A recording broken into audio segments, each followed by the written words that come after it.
It's rainy and wet outside, but much cooler. So, here is the video I promised you, and this is on participation points for Chapter 3. You already have the worksheet done.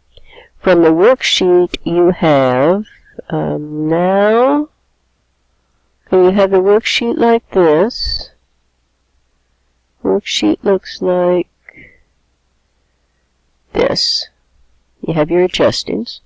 You did your adjustings per the instructions. So we now have this wonderful worksheet, and it lays out and has the unadjusted trial balance, the adjustments, the adjusted trial balance, and then you pull the income accounts over, the balance sheet accounts over. And now you're going to take all these numbers and you created financial statements.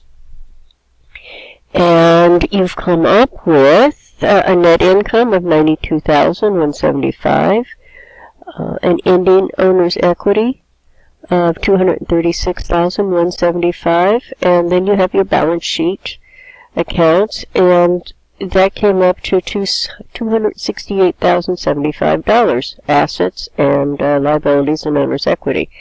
So now we have a dilemma.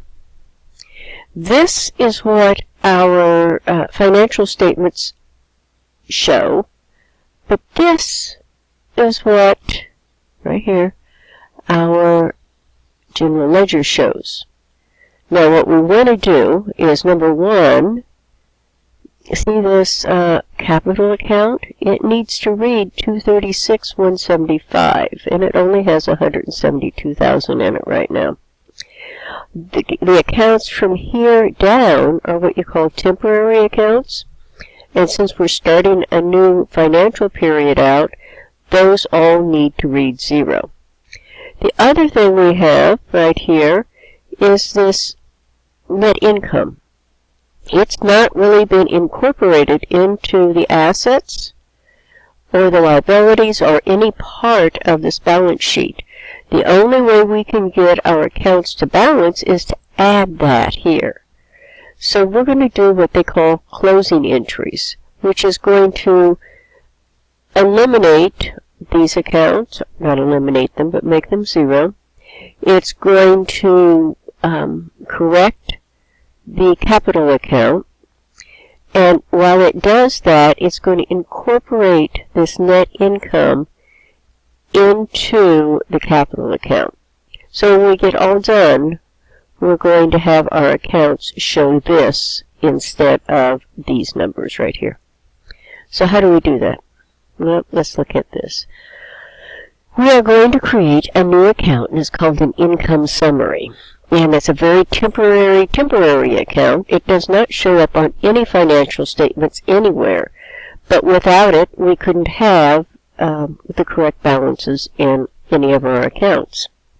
So we have 4 entries that we have to make for closing the accounts. Number 1, we said we want the income account to be 0. We want the expense accounts to be 0. So the first entry is we close the revenue accounts. And we're going to make that a 0. Then we're going to close the expense accounts and make them all 0.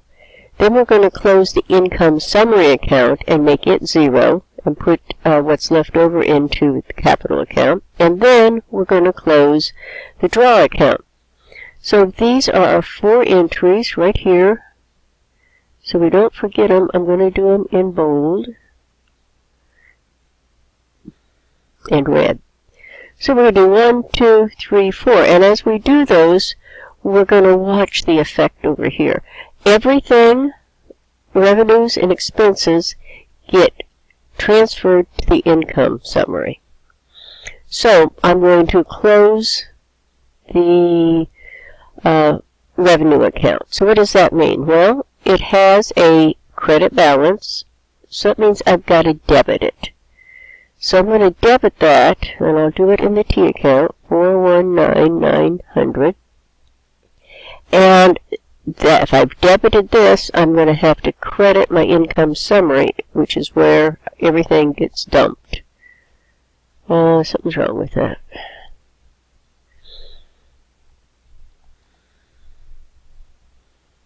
Maybe there wasn't something wrong with it. Well, let's get some commas in here because I don't do well without commas. There we go. Okay.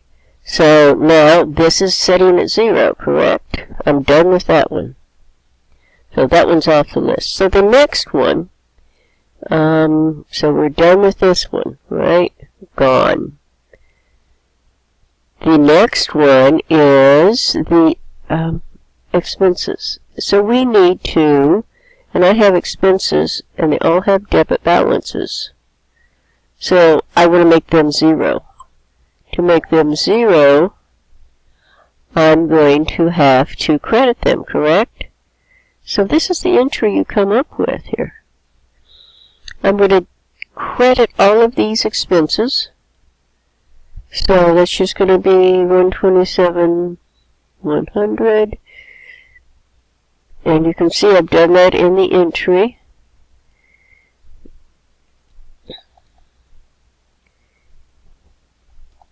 Now when I do this, when I compare the two, debit and credit,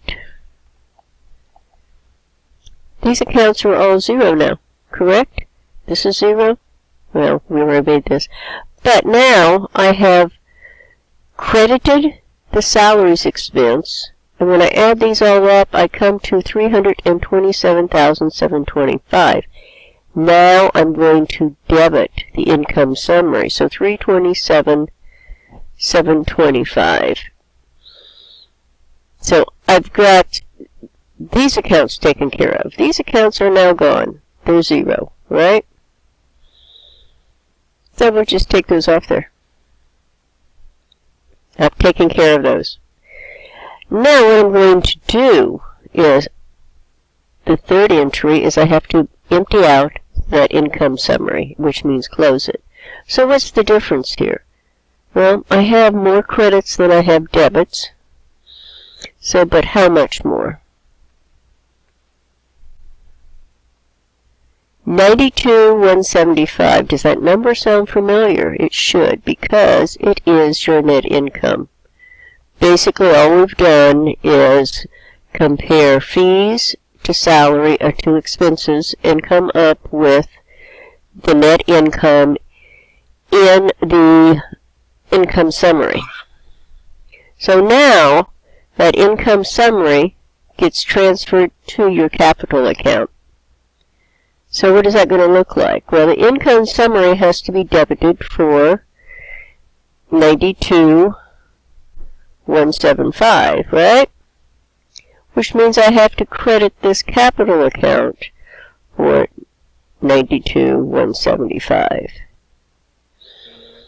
So now I've completed that I've emptied out this. It's now sitting at 0. So all these accounts are 0. I have one more account I have to worry about here. And that is my draw account. And the draw account I need to close out. And that's going to be close to the capital account. So that's 18,000. And I'm going to see I credited this, so I'm going to debit the capital account. And when I do that, what happens here? Wow. Now, this is 0. This now becomes 236,175. Boom! We're in balance, and my accounts, all of these are now at 0, which is good. So I can start the period all over again. And my capital account is correct now. And I'm balanced in my balance sheet. And that is how you do closing entries. So I hope this has helped. Email me if you have any questions, and we'll go from there. See you Wednesday.